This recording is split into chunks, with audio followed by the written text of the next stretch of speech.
सोचिए, रात के करीब 3:30 बजे और गवर्नमेंट हॉस्पिटल के एनआईसीयू में 39 न्यूबॉर्न बेबीज है जो खुद चल भी नहीं सकते और मदद के लिए किसी को आवाज भी नहीं लगा सकते। और अचानक उसी कमरे में आग लग जाती है। कुछ ही मिनटों में माता पिता अपने बच्चों को बचाने के लिए दौड़ रहे हैं। 36 बच्चों को रेस्क्यू किया जाता है, लेकिन उसमें से 3 बेबीज जो है उनकी मौत हो जाती है। सवाल सिर्फ ये नहीं है कि आग कैसे लगी, सवाल ये है क्या उन मासूम बच्चों की जान बचाई जा सकती थी। नमस्कार दोस्तों, मैं हूं रुचिता और आप सभी का स्वागत है मेरे yes you can do it YouTube channel पर। यहाँ सिर्फ हम खबरें नहीं देखते, हम खबर के पीछे छिपे हुए हर एक सवालों को समझने की कोशिश करते हैं। इसलिए इस घटना को सिर्फ न्यूज की तरह मत देखना, बल्कि एक नागरिक के सवाल की तरह समझना बहुत जरूरी है। वीडियो एंड तक जरूर देखना।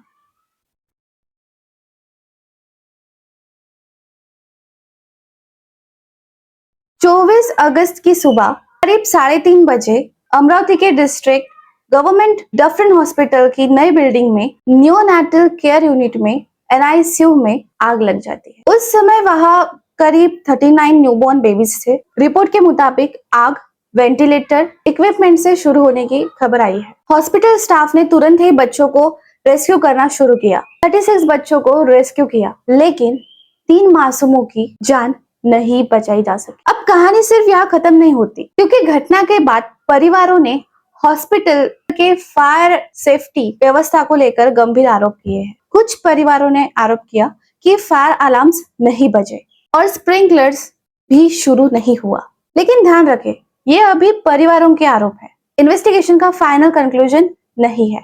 वही प्रशासन का कहना है कि हॉस्पिटल में पहले फायर ऑडिट्स हुए थे और इस साल के ऑडिट के लिए भी आवेदन किया गया था। अब इन्वेस्टिगेशन इक्विपमेंट की संभावित फॉल्ट और इसी एडमिनिस्ट्रेटिव लैब्स पर फोकस कर रही है। लेकिन एक सवाल हम सबको पूछना चाहिए, एक न्यूबॉर्न आईसीयू में पेशेंट नहीं होता, वो पूरी तरह एक सिस्टम पर डिपेंड होता है। उसे वेंटिलेटर चाहिए, ऑक्सीजन चाहिए, इलेक्ट्रिसिटी चाहिए, ट्रेन स्टाफ चाहिए और इमरजेंसी में इवैक्यूएशन की व्यवस्था चाहिए। तो अगर सिस्टम किसी एक हिस्से में फेल्यूर है तो कीमत कौन चुकाता है? और यही वजह है अमरावती की ये घटना सिर्फ अमरावती की ही नहीं है।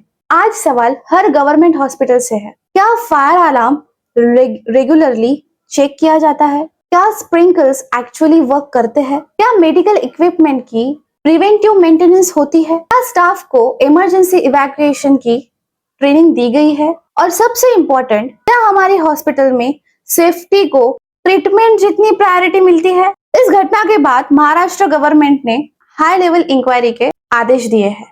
मुख्यमंत्री देवेंद्र फडणवीस जी ने मृत बच्चों के परिवारों को 5 लाख की सहायता की घोषणा की है और जिम्मेदारी तय होने पर कार्रवाई करने की भी बात कही है। लेकिन कंपनसेशन किसी बच्चों को वापस नहीं ला सकती, इसलिए असली सवाल कंपनसेशन का नहीं है, अकाउंटेबिलिटी और प्रिवेंशन का है। आज अमरावती के उन 3 बच्चों के परिवारों के घर में सिर्फ एक ही सवाल होगा, हम अपने बच्चे का इलाज करने के लिए अस्पताल लेकर आए थे, फिर हमारा बच्चा वापस क्यों नहीं आया?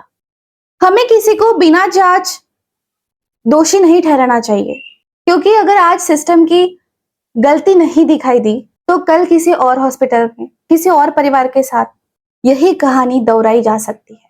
आपको क्या लगता है? अपनी राय कमेंट में जरूर बताना। अगर आपको लगता है कि हॉस्पिटल में ट्रीटमेंट के साथ साथ पेशेंट सेफ्टी भी हमारी प्रायोरिटी होनी चाहिए, तो इस वीडियो को शेयर जरूर कीजिए, क्योंकि शायद आपकी एक शेयर किसी रिस्पॉन्सिबिलिटी अथॉरिटी तक ये सवाल पहुंचा दे। मैं हूं रुचिता, मिलते हैं ऐसे ही इंटरेस्टेड करंट टॉपिक के साथ नेक्स्ट वीडियो में।